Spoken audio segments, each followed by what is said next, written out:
Hey guys, welcome to Operation Crypto. Right, today we're going to take a look at Luna, which has just been on an epic tear since pretty much May of last year. I mean, if you're looking at the price back then when we had that dip on 17 for May 21, ever since then it has been on up-only mode. And if you look at the bottom there to the all-time highs that were created last week, 2,434%, which is absolutely ridiculous. I never ever looked into Luna back then, and I can happily say I missed all of this pump, but there's money to be made in other places. I've actually been quite I've been using UST, the stablecoin on Alco Protocol, but I'm going to do a video on that soon too, show you if you want to earn up to 20% a month. Sorry, 20% a year, go and check it out. But looking at price analysis here on Luna, so weekly time frame, it's looked very good. And just going back to December when we created an all-time high at 103.30, let's call that. Look at the RSI, it was into well overbought territory.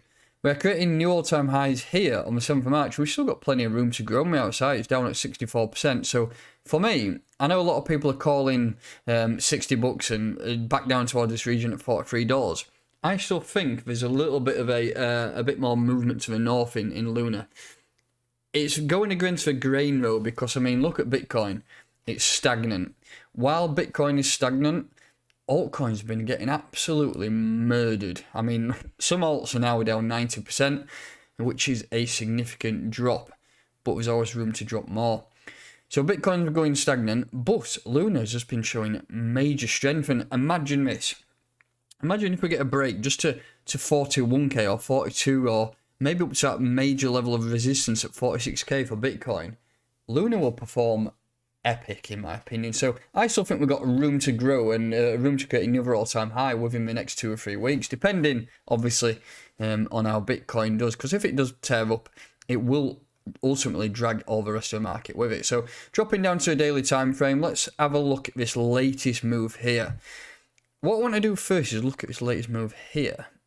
Look at that. On that latest move there, whenever I'm looking for buys, I always target that 382 level. So at a move there, we drop down and then we hit $78, which is at 382 fib, and then we pop back up. So that buy order is out of the way now. So we'll drop down onto a 4 hour and we'll analyze this latest move here, where we're kind of flagging a little bit. But looking at this latest move, so from the bottom to the top, we've come down, done a 68% retracement. I always look for that golden ratio and bang, straight to the upside. Currently rejecting them for that 382. For me, if you're looking for buys, let's just go back to a daily and have a look at some levels of support. So as you can see here, around that 618 region is that level where we should be potentially looking to buy. So if you look at these candles here, all the way, let's drag that all the way through. That is that 618 level. And that's personally an area where I will be considering buys. So if you're looking for buys on Luna, I would consider $86.78, and I'd ladder them orders all the way down to $75, and maybe even towards the bottom here around 60. What's that there? It's around $65. Let's call it. So there as well, another level of support. So that's a bearish scenario. If you're looking for some buys on Luna and you're wanting to get back in, or if you've managed to take profit around here, then start laddering in from 86 all the way down to around $65. I think that could be some decent area for you to potentially target. So that's buy zones. Just look up a couple of things. So we've got a moving average 50 and a moving average 20. We've had a bullish cross back here on 26th of May. Pretty much the only altcoin that's had a bullish cross. Everything is been in long-term downtrends, and this is just looking very, very strong. We've been using this moving average 20 here as support. As you can see, a couple of candles in that region and bang to the upside. If we do, though, come down at some stage, we will retest at 50. So if you're looking for orders, if you've got a few laddered within this range here, like I said, from 86 downwards, maybe ladder a few in at $5 intervals all the way down to that region. And I think there's always going to be a test of that moving average 50 at some stage.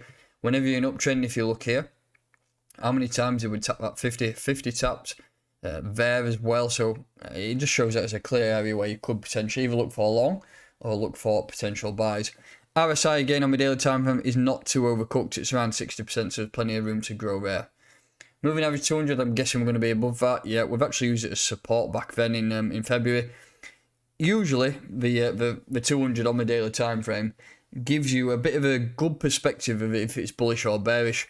Usually, when you're above it, it's a good time to long or a good time to be in spot, and vice versa. I think if we did lose that level and start getting daily or weekly closures below that, I think it would then turn bearish. But so far so good. We're trading way above that 200 and it's not looking too bad. In terms of structure, we are forming a great structure here for an uptrend, a higher high followed by a higher low, followed by a higher high. You can imagine it's going to be a higher low here, and we will push up and potentially go on and target that new all-time high that I've been mentioning about.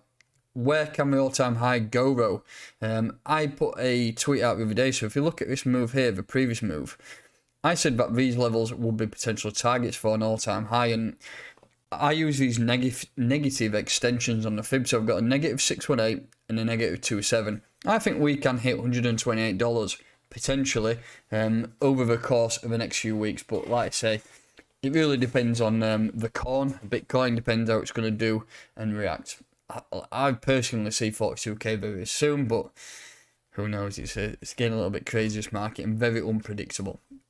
So that's my thoughts on Luna, really. Levels to buy, levels to sell. Yeah, if you're looking to take profit, I think I'd just wait out for 128. We're not a million miles away from that now, so if you're looking at current price action up to there, it's talking of 37% move, but you know, moves like that in crypto come quite often. So that's levels to buy and levels to sell. I just want to take a look at the Luna BTC pair, because I think stacking sats does matter. And if you want to stack some Satoshis, then using BTC pairings and altcoins is usually very, very good. So look at that. That has just been absolutely ridiculous. But remember, what goes up must come down. Looking at some levels, let's give it a 50% fib now to it. There we go, get rid of that. So looking at this current level here, this 382 level, it pretty much kind of marries up towards these tops here. So if you look at that move there, not quite, but if you're looking for buys, that's where I would target it at around, what's that, 21,000 Satoshis. One thing to note as well, if Bitcoin does go on a rally soon, or even if it goes on a rally in a year's time, whenever it happens, Satoshi pairs will start to feel the pain. Even if a dollar pair is doing well, sometimes you can start to see those Satoshis dwindling away. So I think buys, laddered in from this area here at 20,000 Satoshis, I would personally ladder them all the way down to this region, around 6,000 Satoshis. It's a long, long way off and potentially could not happen, but if Bitcoin does go on a monster tear, it will start to suck those sats away. And although the dollar pair might stay around an average price, Satoshis will start to bleed. And looking at RSI there, it is well overcooked, so we are due a drop on the BTC pairing. So that's it. That's levels to buy, levels to sell on the USDT and the BTC pairings. That's going to do it for today's video. We will start to cover Luna a little bit more on this channel. I think I'm going to, if the price does start to drop soon, I'm going to definitely look at trying to get a position in there.